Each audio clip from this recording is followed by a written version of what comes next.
नाज़रीन, हैदराबाद में वहशी जवाबदार पारां गोलियूं हणी ज़ख़्मी कयल मास्तराणी उज़मा हतार मौत सां विढ़ंदे ज़िंदगीअ जी जंग हाराए वई आहे।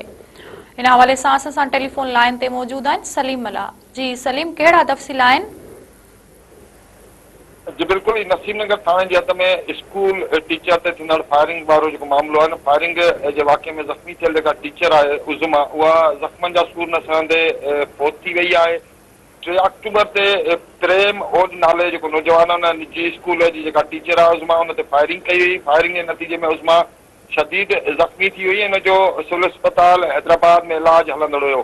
फायरिंग जे वाक़े खां पोइ फरार जेको जवाबदार हुयो प्रेम ओज, उनखे पुलिस गिरफ़्तार कयो हुयो। पुलिस जो चवणु आहे त जेको आहे हुनजे ख़िलाफ़ केस दाख़िल कयो वियो आहे ऐं जेको सबबु ॿुधायो वियो आहे उहो रिश्तो न ॾियणु ॿुधायो वियो आहे।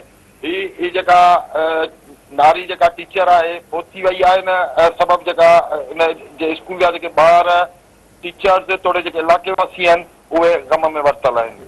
जी सलीम मल्हा, महिरबानी अव्हां जी।